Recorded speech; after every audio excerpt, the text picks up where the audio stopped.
we see that we are to construct a device to stir honey with a teaspoon of honey at the bottom. And we want the honey to be dissolved and uniformly distributed in a minimal possible time. And we will choose our own criterion for determining the homogeneity of the stirred solution. And also look at how using sugar instead of honey or adding a slice of lemon to your tea will influence the results. So we find that the most important parts of this problem is to construct the device and also find this criterion for determining the homogeneity. So that is what we have chosen to focus on. So first I will talk about some limitations to our problem that we have chosen. I will then talk a little bit about theory of mixing. I will then explain what we built and our method for determining homogeneity. And finally I will explain our experiments and discuss our results. So for the homogeneity test, we use water of 80 degrees Celsius instead of tea. And this will be apparent when I talk about our chosen method. We use 200 milliliters of water as a cup of tea, and we define the teaspoon of honey as 5 milliliters of honey. For the build, we have chosen to build an electric mixer and examine different attachments to the mixer. So, a little bit of theory of mixing. First, we need to know if we have a laminar or a turbulent flow in the glass. So we calculated the impeller Reynolds number. And you see it's quite high for water, while a little bit lower for honey. So for the water phase, we expect it to be quite turbulent. We can also find from the Handbook of Industrial Mixing a correlation between the mixing time for 95% homogeneity and some parameters. And the most important parameters that we can change is the impeller diameter, the rotational speed, and the power number, which depends on the geometry of the impeller. But that is constant for high Reynolds number, which you have. So the mixing in the glass is governed by the advection and diffusion equation, simply. And this has two terms, so it's the molecular diffusion and the advection in the glass. And for the advection, when we have mixing, we create eddies in the glass, and these eddies are regions of turbulent or rotating fluid that distort the high concentration areas, and this gives a high concentration gradient. And where molecular diffusion comes into the picture is to break down these high concentration gradients. And this in itself is a very slow process, but without it, we wouldn't have a full homogeneity in the glass.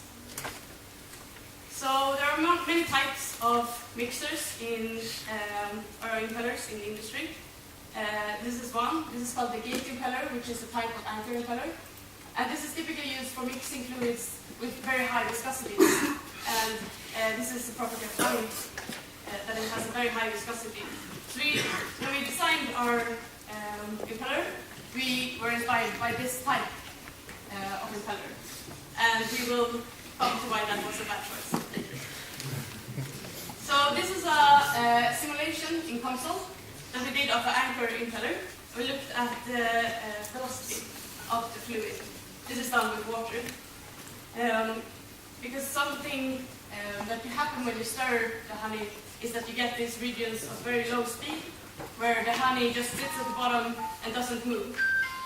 And this was something that we wanted to avoid. So we see that the regions where we have low velocity with the anchor impeller is at closest to the shaft, and also in the middle of the bottom. So these are the four impellers that we designed. So number 1 and number 4 are inspired by the gate impeller, while number 2 and 3 are type of impellers that are commercially available. For our build, it's very simple. We had a battery, a switch, an engine, and to the engine we attached a plastic tube.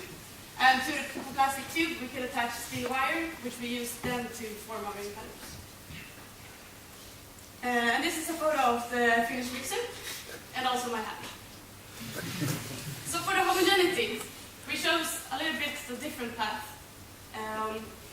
and choose to work with a property of the honey rather than using laser or measuring conductivity.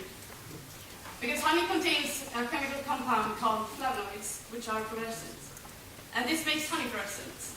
And actually, you can trace the honey particles very good using only UV lamps and filming the honey. So this is what we chose to use. So for our method, we filmed the honey while it was stirred and converted video to grayscale. And we filmed it from underneath so we have the same distance to every point in the glass. This gives every pixel a value between 0 and 255, where 255 is completely white and 0 is completely black. We can then plot the variance for each frame against time. We then stirred this honey for a very long time until we determined that it was completely homogeneous. And we completed the variance for this finished solution.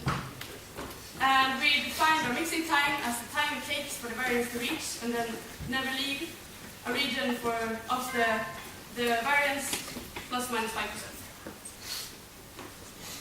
So for the experimental setup, well, we had 2 UV lights. We had the camera, and the glass with the honey was situated on the plexiglass, and then we had the mixer straight from above.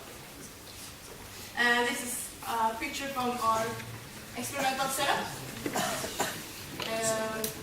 Yeah, but you can see all the components that we showed you in the last slide. So these are our results. And the high variance that you see in the beginning is we haven't started the mixing there. This was when we set up everything in order. The mixing actually begins over here, which is marked with blue dot. And this is input manually. But our method actually gives us this value as an output, which is when the mixing is done, and then it calculates the difference between those 2 dots and gives us the mixing time. So this is done for the mixer type number 1, and we did 3 trials for each mixer. And as you can see, the mixing time is really, really high for this one. It's 30 seconds. So why was this mixing time so high? Well, we can look at the comparison between the mixing and the plotting. And as you can see, all the variance is starting to get lower. But what actually happens is that we have this spot of honey stuck in the middle of the glass.